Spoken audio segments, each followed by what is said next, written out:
अजित पवार मृत्यू प्रकरणात मोठी घडामोड. तहसीलदारांकडे चौकशीसाठी अर्ज दाखल. बारामती विमान दुर्घटनेप्रकरणी मोठी अपडेट समोर येत आहे. महाराष्ट्राचे उपमुख्यमंत्री अजित पवार यांच्या मृत्यूची सखोल चौकशी करण्याची मागणी आता अधिकृतरित्या करण्यात आली आहे. इंडिया अगेन्स्ट करप्शनचे अध्यक्ष हेमंत पाटील यांनी बारामती तहसीलदारांकडे अर्ज दाखल केला आहे. या अर्जात अपघाताचे कारण, विमानाचा मेंटेनन्स, पायलट बदल आणि घातपाताची शक्यता यासारखे गंभीर प्रश्न उपस्थित केले आहेत. भारतीय नागरिक संहिता 2023 अंतर्गत पारदर्शक चौकशीची मागणी करण्यात आली आहे.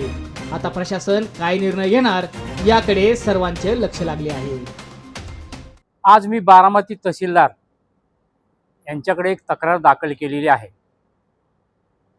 28 जानेवारी 2026 रोजी माननीय उपमुख्यमंत्री अजितदादा पवार यांचा जो अपघाती मृत्यू झालेला आहे विमानामध्ये, त्याची चौकशी होणे गरजेचं आहे.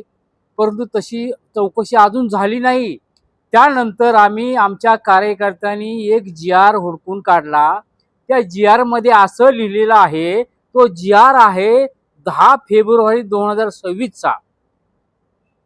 गृह विभागाचा तो GR आहे. त्या GR मध्ये असं लिहिलेलं आहे की राज्यामधील ज्या ज्या तालुक्यामध्ये एखादा संशयित मृत्यू होतो त्याची चौकशी करण्याचा अधिकार हा तहसीलदारांना आहे. तसं त्या GR मध्ये स्पष्ट लिहिलेलं आहे.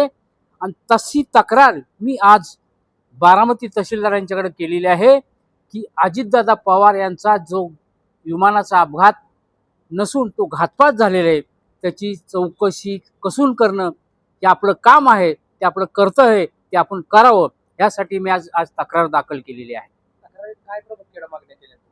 तक्रार मी प्रमुख मागण्या केलेल्या आहेत की बाबा अजितदादा पवार यांचा जो विमान अपघात झाला 8:45 वाजता, जे 28 जानेवारी रोजी सकाळी झाला, तो कसा झाला? राज्यातील लोक आज माहिती घेतात की दादांचा अपघात कसा झाला असेल. दादांचा अपघात नाही, घातपात झालेला आहे. तो कशा पद्धतीने झाला असेल? त्या विमानाचा बिघाड आहे, वैमानिकाचा काही प्रॉब्लेम आहे का, त्या विमान मालकाचा काही प्रॉब्लेम आहे, त्यांच्यामध्ये काही दुश्मनी आहे का, त्यांच्यामध्ये काय पहिली काही चौकशी किंवा पहिलं काय त्यांचं झालं होतं का, अजितदादाचं आणि त्या विमान मालकाचं पहिलं अगोदर काय होतं का, काय मतभेद होते का, याची कसून चौकशी करण्यासाठी मी तक्रार दाखल केलेली आहे.